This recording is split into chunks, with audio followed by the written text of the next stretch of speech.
নমস্কার, কেমন আছেন আপনারা সবাই? আমার নতুন একটি ব্লগে আপনাদের সবাইকে স্বাগত জানাই।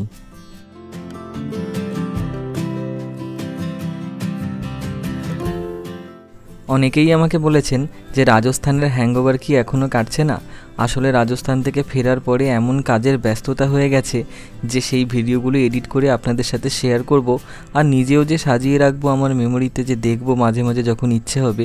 আবার তো কবে যাব জানি না, কিন্তু সেখান থেকে আসার পরে এতই কাজের ব্যস্ততা হয়ে গেছে যে আর এডিট করে আমি শেয়ার করার সুযোগ পাইনি। এখন যেহেতু হাতে অনেকটা সময় আছে, সেরকম একটা কাজের চাপ এখন নেই, তাই একটু একটু করে এগুলো এডিট করে আপনাদের সাথে শেয়ার করছি। আর এত ভিডিও তখন গিয়ে রেকর্ড করেছি, আসলে আমি তো সবে শুরু করেছি, খুব একটা বেশি এক্সপিরিয়েন্স তো এখনও আমার হয়নি। সেই জন্য অগুন্তি ভিডিও রেকর্ড করে করে ফোনের জায়গাগুলো ফুল হয়ে গেছে। এখন কিছু ডিলিট না করলে নতুন ভিডিও আর রেকর্ড করার জায়গা নেই দেখাচ্ছে। যে কদিন আমরা রাজস্থানে শ্যুটিং করছি, আজকে শ্যুটিং লোকেশন সব থেকে কাছে। হোটেল থেকে আমরা ব্রেকফাস্ট করে বেরিয়েছি, 5 মিনিটের মধ্যেই আমরা পৌঁছে গিয়েছি। জায়গাটার নাম গাদিসায়র লেক। এই জায়গাটা হচ্ছে মরুভূমির মধ্যে মরুদ্যান। গোটা জয়সলমীর শহর আমরা ঘুরে ঘুরে দেখেছি, কোথাও একটা পুকুর, নদী, নালা, খাল, বিল কোনো কিছু নেই। এ তো আপনারা জানেনই যে এই জায়গাটা পুরোপুরি একদম শুকনো জায়গা। এই পুরো জায়গার মধ্যে, এই পুরো শহর বা তার আশপাশের মধ্যে এই একটি মাত্র জলাশয় আছে, একটি মাত্র লেক। এটার নাম হচ্ছে গাদিসায়র লেক। এটা একটা খুব সুন্দর ট্যুরিস্ট স্পট। আমরা এখানে ঘুরতে আসিনি, আমরা এসেছি শ্যুটিংয়ে। এই জায়গাটা বর্তমানে ব্যবহার হয়, ধরুন কেউ যদি মারা যায় তার সৎকারের পরে তার অস্থি বিসর্জন দেওয়া হয়, এছাড়া কিছু পুজো আর্চা করা হয়। কিন্তু একটা সময় এই জায়গা থেকেই গোটা জয়সলমীর শহরে পুরো পানীয় জলের ব্যবস্থা ছিল। গোটা শহরের পানীয় জল সাপ্লাই হতো এই জায়গাটা থেকে। বর্তমানে একটা ক্যানিয়ন থেকে জল আসে, এখানে তো মাটির নিচে ওরকম খুঁড়লে জল পাওয়া যায় না, তাই পুরো শহরবাসী একসময় এই জলাশয়ের জলটা খেয়েই বেঁচে থাকতো। ওইখানটাতে শ্যুটিং চলছে, ওই জন্য ওইখানটাতে এখন আপনাদেরকে নিয়ে যেতে পারবো না, তা না হলে একটু কাছ থেকে আপনাদেরকে দেখাতাম জায়গাটা। এখন একটু খাওয়া দাওয়ার জায়গাটা দেখি। এখন দুপুর 1:30 মতন বাজে, বেশ খিদে পেয়ে গেছে, আমাদের লাঞ্চ চলে এসেছে। আর এই যে টেন্টগুলো দেখছেন, এই টেন্টের নিচে আমাদের লাঞ্চের ব্যবস্থা। শুধু ভয় হচ্ছে যদি একটা হাওয়া হয় বা ঝড় হয়, চারদিক থেকে বালি এসে বোধহয় খাবার দাবারে ভর্তি হয়ে যাবে, সেই ভয়টা ভীষণ তাড়া করছে। যদিও বা আজকে এখানে খুব একটা হাওয়া টাওয়া কিছুই হচ্ছে না, কিন্তু তবুও মাঝে মাঝে একটা হালকা হালকা হাওয়া হচ্ছে।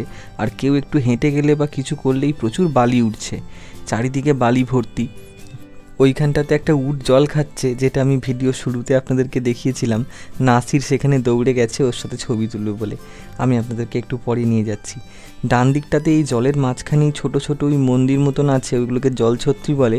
ওইখানে রাজস্থানী জামা কাপড় 50 টাকা করে ভাড়া পাওয়া যাচ্ছে, অনেকে পরে সেগুলো ছবি তুলছে। আমারও যাওয়ার খুব ইচ্ছে ছিল, কিন্তু আমি এই শ্যুটিং স্পট ছেড়ে যেই একটু এদিক বা ওদিক কি যাচ্ছি, সঙ্গে সঙ্গে আমাকে ডাকছে। সেই জন্য আর আমি এদিক ওদিক খুব একটা বেশি দৌড়তে পারছি না, এইখান থেকেই আপনাদেরকে দেখাচ্ছি। এই যে এই উটটাকে আপনাদেরকে ভিডিও শুরুতে দেখাচ্ছিলাম, এই উটটা এখন জল খাচ্ছে। আমরা এখানে 3 জন মতন দাঁড়িয়ে উটের জল খাওয়া দেখছি, আর একজন উটের মালিক বসে আছে, তাকে আমরা জিজ্ঞাসা করলাম যে কতদিন পর পর ওনাকে জল খাওয়াও। তো উনি বললেন প্রায় 20-22 দিন পর পর একবার এখানে এনে জল খাওয়ায়।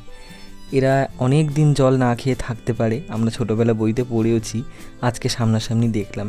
এই ধরুন আজকে জল খাচ্ছে, আবার হয়তো 2-3 সপ্তাহ পরে এখানে নিয়ে আসবে মরুভূমি পাড়ি দেওয়ার পর, তখন আবার জল খাবে।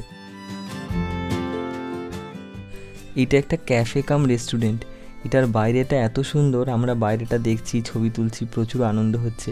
ভেতরে গিয়েছিলাম, কিন্তু ভেতরে কফি বলুন আর খাবার দাবার বলুন প্রচুর দাম।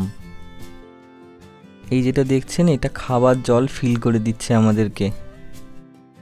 আপনি চাইলে এই লেখাটাকে পজ করে পড়ে নিতে পারেন। আমরা এখন পাটোয়া হাভেলিতে এসেছি। ফলকটাতে লেখা ছিল যে এই হাভেলিগুলো এমন এক বিশেষ উপায় তৈরি, যেগুলো শীতের দিনে হাভেলিকে গরম রাখে আর গরমের দিনে ঠান্ডা রাখে।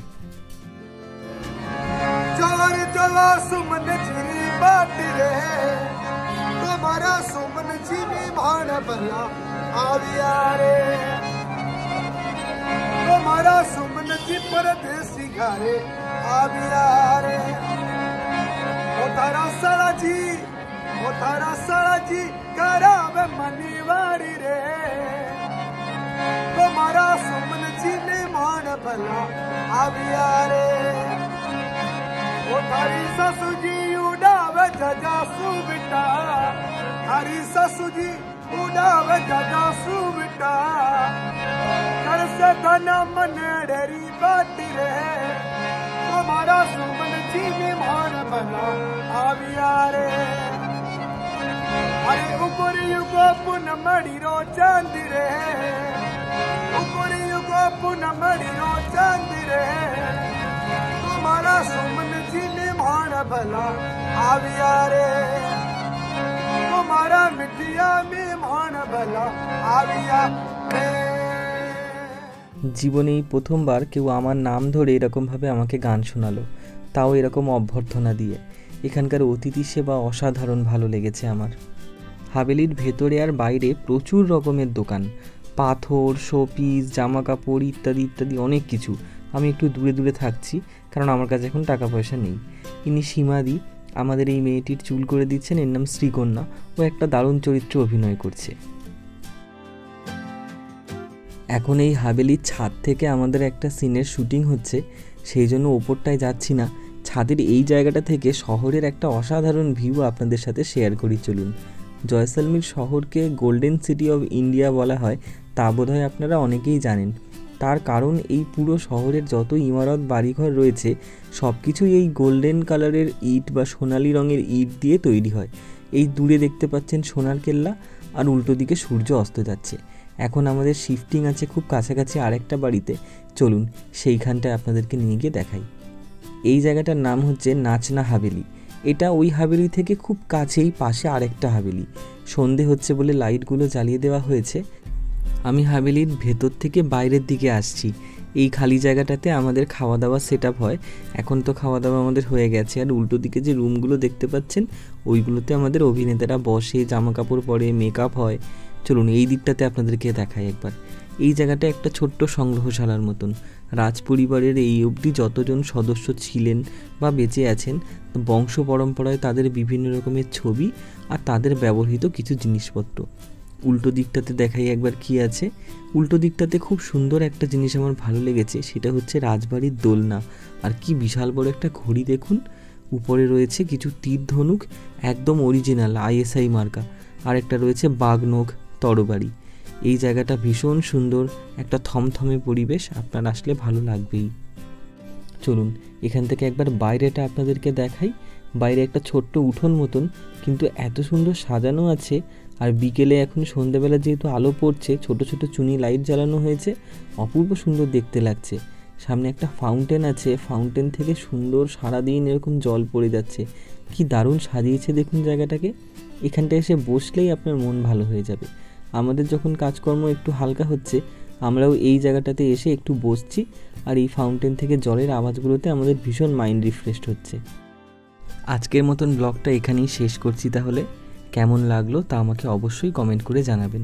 যদি ভালো লেগে থাকে তাহলে একটি লাইক করে দেবেন, আর পারলে শেয়ার করে অন্যকে দেখার সুযোগ করে দেবেন।